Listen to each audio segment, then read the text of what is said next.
Eu acho que o ator é uma pessoa que tem um jeito de se comunicar com os outros. Que é entrar num palco, arriscar, não tropeçar, não gaguejar, não tremer de medo, não perder o fôlego e conseguir falar o que tem que falar. E essa comunicação é muito rica se você vai com generosidade, com vontade de se comunicar. Isso é o ator. Um ser generoso que quer falar para os outros alguma coisa que ele aprendeu. Só.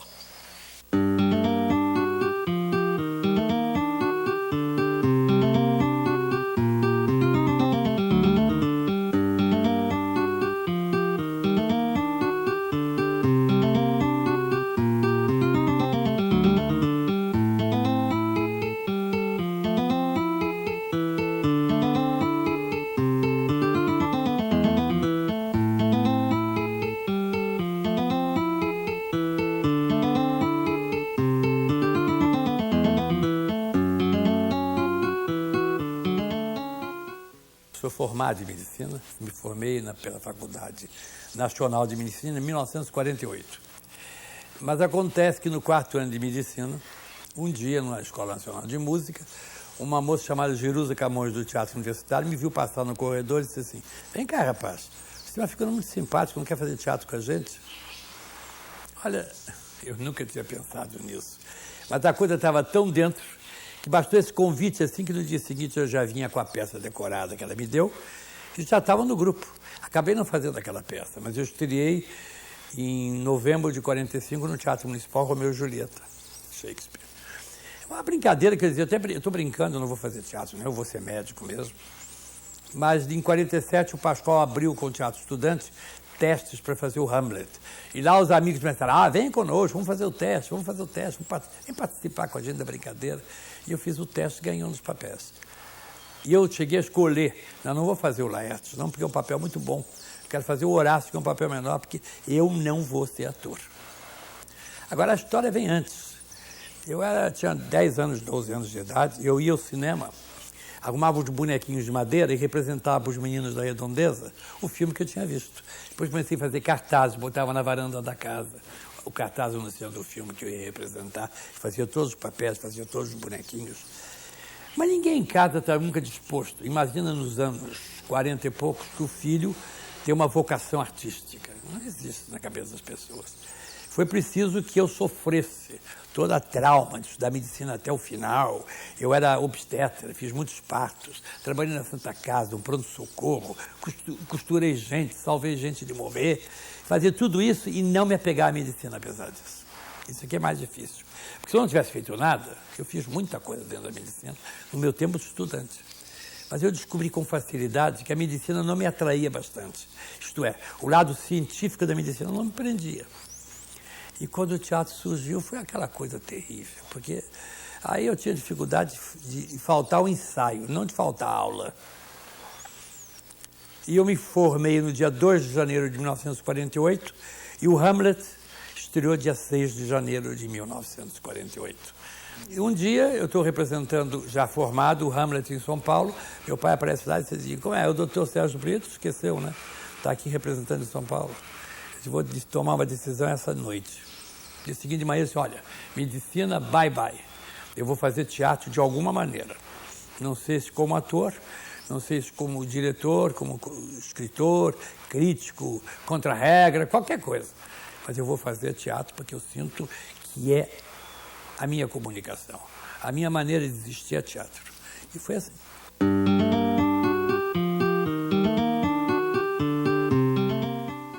Ser bonito me atrapalhou, se é que eu fui bonito. Eu não me acho bonito. Acho bonito o homem de boca desse tamanho, com nariz diferente. O nariz meu é muito certinho, minha boca é muito certinha, quase essa parte central do meu rosto, toda muito certinha. Na minha mãe eu achava ótimo, porque ela era uma mulher linda. Mas, quando eu comecei em teatro, evidentemente me davam os papéis de galã. E eu não tinha jeito de fugir a isso, eu estava começando. Mas um dia, em 1953, no meu 4º ano de profissionalismo, o José Renato, no Teatro de Arena, montou uma peça chamada Uma Mulher e 3 Palhaços. E eu fazia um palhaço. E ele não sabia muito bem como é que ia trabalhar com a gente. Vamos fazer uns palhaços aí. Não sei como é que é. Como é que você vai se sentir como palhaço? Então, tinha um joguinho assim que era: Toca trabalhar, toca trabalhar, toca trabalhar, toca trabalhar, toca trabalhar. Era uma cançãozinha idiota que a gente cantava e tirava o chapéu, pendurava o chapéu no cabide imaginário, puxava o nariz que estava com elástico, era uma bola de ping-pong, puxava o nariz, largava, pum, o nariz batia na cara. Comecei a brincar com essas coisas. Eu nunca me imaginei antes como ator capaz de fazer essas palhaçadas, que na verdade eram muito mais exigentes, muito mais revelavam um ator que eu podia ser do que aquelas xaroposas figuras de galã que eu tinha feito até então. Eu fazia galã em tudo que era peça. E, honestamente, eu estava tateando em teatro. Não subia nem descia. As pessoas diziam, ele tem talento, não sei o quê, mas ainda não definiu. Né? De repente eu fiz esse palhaço. Daí em diante, eu fiz uma série de papéis de composição. Comecei a fazer velhinhos, asmáticos, figurinhas de velhos caricatos, de comédias clássicas. Comecei a fazer durante 53 até 72, com 19 anos, né? Eu fiz papéis característicos. De repente, em 72, trabalhando com a Amir Haddad, eu voltei a tirar toda essa composição e voltar ao seu Sérgio Brito. Me aparecer com a minha cara. Mas aí, já em 72, eu já não era mais criança. Então, eu podia continuar galã, porque muitos galãs continuam aos 40, 50 anos. Na televisão, eu fiz 450 papéis. Pelo menos uns 300 galãs. Não tinha escapatória. Porque aí o público pedia, o público do Grande Teatro queria ver a Fernanda e a Natália contracenando comigo. E eu devia ser um galã. E era muito engraçado, porque eu parecia muito mais moço do que era. Agora estou com 74 anos. Eu acho que agora estou começando a empatar a aparência e a idade. Mas quando eu tinha 50 anos, eu parecia 35. Quando eu tinha 30 anos, parecia 22. Bom, com 25 anos, eu tinha que provar numa porta do cinema que eu era maior de idade para poder entrar num filme proibido. Então, aconteceu uma coisa muito gozada. Na televisão, o Ítalo fazia meu pai. E a Fernanda, às vezes, fazia com um pouquinho de maquiagem minha mãe. Fernanda Montenegro, que é mais moça do que eu bastante. Mas é uma coisa que me perseguiu um pouco, essa cara muito jovem e muito certinha que eu tinha. E pensavam que eu era loiro também, porque a televisão era em preto e branco e eu morava em São Paulo. Então, como eu não estava aqui no Rio toda hora na rua, quando eles me viam na televisão, achavam que aquele cabelo grisalho não era grisalho, era louro. Quando eu voltei a morar no Rio, foi uma surpresa. Meu Deus, ele tem cabelo branco. Eu tinha 36 anos de idade, tinha a cabeça completamente branca, o que funcionava muito para galã, o galã de cabeça branca, então o jovem cabeça branca. E outra coisa engraçada é que eu fumei muito. Hoje eu estou até um pouquinho rouco, mas eu fumei muito. Eu cheguei a ter uma rouquidão ameaçadora. Mas essa rouquidão faz uma voz assim no telefone, uma voz meio de cama, sabe? De vez em quando eu tenho consciência disso e sei usar isso. Não gosto de fazer isso, não, porque eu acho que você vergonhice o ator usar sua voz de cama, sabe? Porque você seduz as pessoas com a voz de cama. Não só no teatro, na vida real também.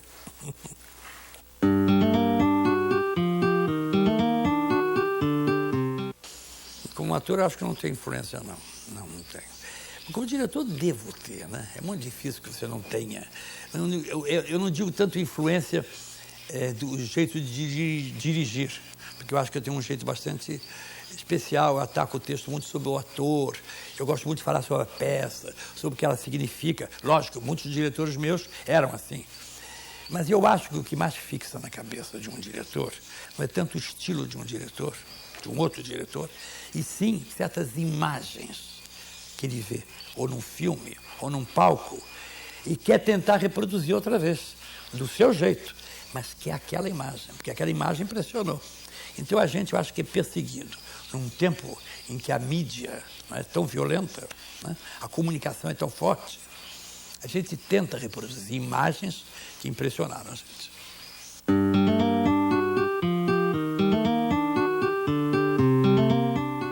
Hoje em dia a gente fica em dúvida, a coisa mais difícil é o que a gente escolhe, o que a gente leva no teatro.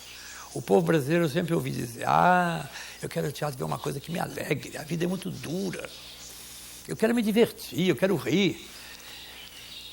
Mas isso eu ouço sempre, E hoje em dia, cada vez mais. E como é que a gente vai fazer um tipo de teatro completamente alienado, alegre e divertido numa época como essa? É que o teatro sempre é um reflexo da sociedade. Que sociedade a gente vai mostrar?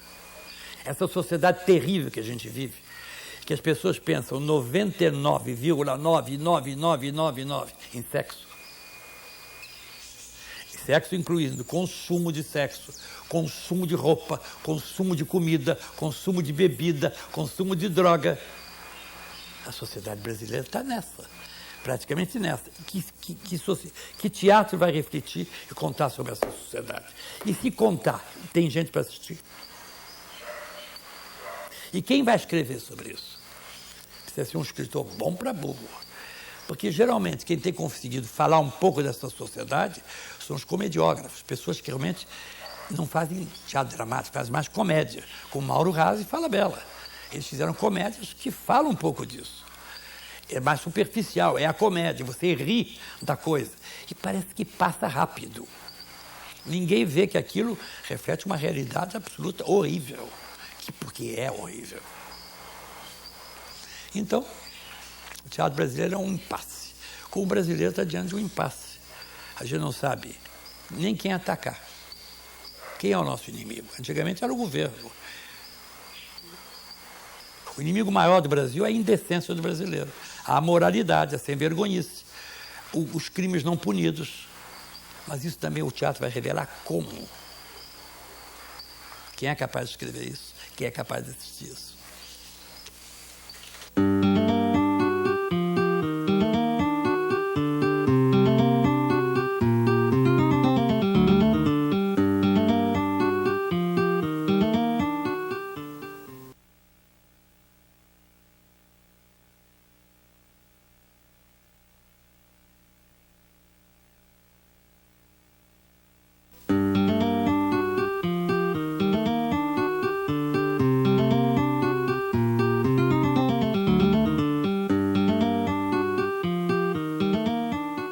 Eu morei grande parte da minha vida na Zona Norte. Morei no Andaraí, andava num lugar chamado Ponto Sem Réis, que era na esquina da Rua Barão de Mesquita com a Rua do Uruguai. Estudei no colégio de mulheres, na Rua do Uruguai, depois estudei os maristas. Eu era um garoto muito quieto, mas tão bem comportado que eu devia ser um chato. Eu era tão bem comportado no colégio dos maristas que eles queriam que eu fosse marista. Estavam me convencendo, me catequizando para ser irmão marista. Eu cheguei a andar pedindo esmola na rua para os irmãos maristas, para evangelização dos gentios. Sabe como é que é? Chegar nos negros da África e fazer eles católicos. Os jesuítas fizeram os índios brasileiros católicos, aquela coisa. Até isso eu fiz. Eu era um garoto muito chato. Mas depois eu comecei a me soltar através de música, cinema e teatro. E fui mudando como pessoa. A partir do momento que eu fiz teatro, nasceu o Sérgio Brito. Como um estudante de medicina, eu era uma pessoa, acho que eu era uma pessoa generosa. Eu me tornei um rapaz, aquele tímido se tornou um rapaz generoso. Agora, a minha infância foi alegre. Eu era muito amado pelos meus pais. Me vigiavam demais. Minha mãe era uma super mãe, super. Ela se habituou tanto a ser super mãe que eu já tinha 50 anos de idade. Ela telefonava para mim e perguntou que eu tinha almoçado. Ah, mamãe, não vou te dizer. Juro que não te digo. Aí ela telefonava para minha empregada para perguntar o que eu tinha comido no almoço. Era o hábito de super mãe. Mas eu passei por tudo isso bem. Mas eu não fui um garoto muito brincalhão, muito alegre, muito barulhento, não. Meio concentrado. Aos 14 anos já lia Balzac, Zola. Num livro, eu botava uma capa dura para esconder o livro, eu entrava nos irmãos maristas com um Zola dentro do livro. E um dia recebi uma cantada fantástica, de bonde, porque a gente andava de bonde.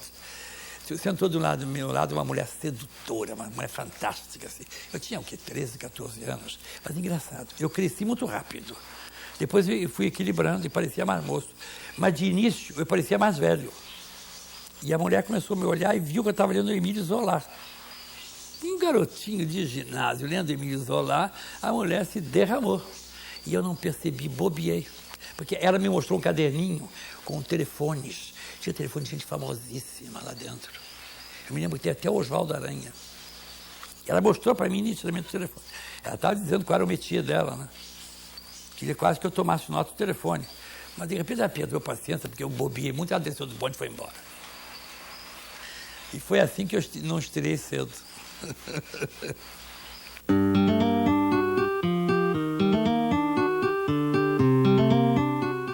O que eu não consegui fazer, não vou conseguir fazer mais. Era cinema. Essa era a minha grande paixão. E, aliás, até hoje é, porque eu gosto mais de cinema do que de teatro, mas sem dúvida nenhuma. Eu queria ser diretor de cinema. Eu acho que aquele garoto que pegava os bonequinhos e fazia o filme era o diretor de cinema que eu queria ser. Quando eu comecei a fazer televisão, eu dirigia o espetáculo muito elaborado como imagem, e era ao vivo. Eu exigia tomadas de câmera quase impossíveis de fazer ao vivo. E os meus atores tinham que obedecer a coisas muito detalhadas. Eu estou em primeiro plano, fica com a cabeça exatamente aqui atrás do outro, porque a enquadração está pegando vocês dois. Então eu fazia marcações, eu me lembro até hoje, que eu fiz um ator no centro e 2 cochichando no ouvido dele. Mas, evidentemente, que a marcação era parecia um primeiro plano absoluto, com aquela cabeça, aquelas 2 bocas, assim, puxando no ouvido dele. Uma fofoca de corte. Muito bem, o diretor de TV botou um plano longo na cena.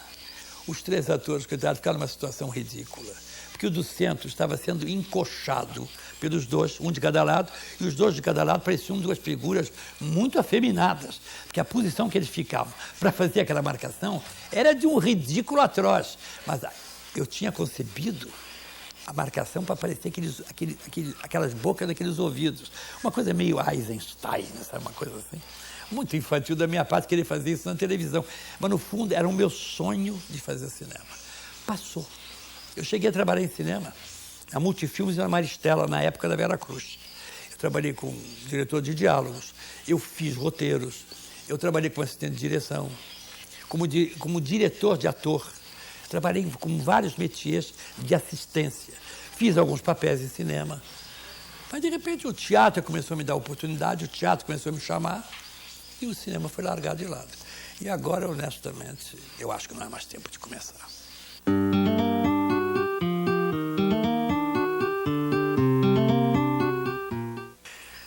Acredito num Deus que não sei quem é, não sei o que é, não sei como se manifesta.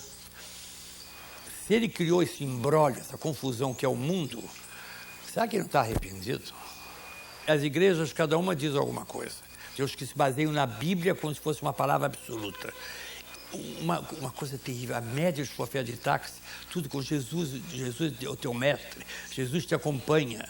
E falando de Jesus, distribuindo folhetos de Jesus para você. Mas Jesus é filho de Deus, quem é que te dê essa certeza? Os homens escreveram a Bíblia, os homens inventaram essa história por necessidade de um Deus. Agora, eu, por não ser burro, acredito num Deus, que eu não sei o que é, não sei se é uma energia, não sei se é uma imagem, não sei se é um espírito, eu não sei o que é. Mas eu sei que o homem tem necessidade dessa imagem. Eu também tenho. Mas acreditar em Deus dessa maneira prerrogativa, Deus condena isso é pecado, isso é erro, isso é que não sei. Não acredito.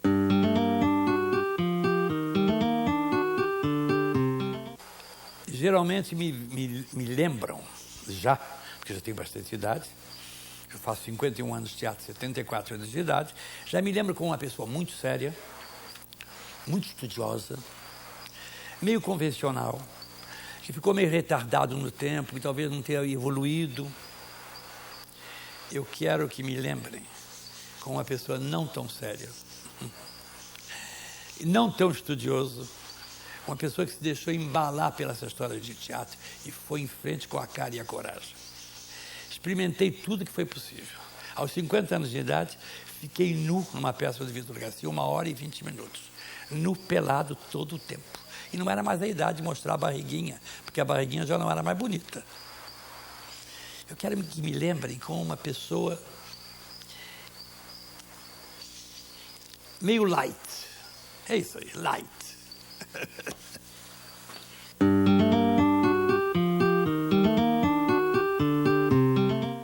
Quando você recebe os seus primeiros prêmios na carreira de teatro, como um ator, como diretor, ou que seja, na carreira, ou como produtor, você é estimulado de verdade. É uma coisa importante. É importante. E eu comecei a fazer teatro achando que tinha que fazer teatro de alguma maneira. Eu não acreditava que eu ia fazer uma carreira assim, de ator, não. Eu ia ter que me descobrir qual era o caminho que eu ia fazer no teatro. Será que eu ia ser ator? Meu pai mesmo me desafiou, você disse que não era ator. Como é que você vai resolver isso? Se eu vou tentar ser, se eu não for ator, vou ser outra coisa. Então, quando eu ganhei um prêmio, foi uma surpresa, foi uma espécie de susto. Meu Deus, eu ganhei um prêmio. Ganhei um prêmio, o Paulo Tranas ganhou o segundo lugar. Que dessas bobagens. Porque o Paulo Tranas sempre foi considerado assim, o maior ator do Brasil, né? O prêmio, depois de um certo tempo, daquele entusiasmo meio infantil do ator, ser premiado, já passou a importância.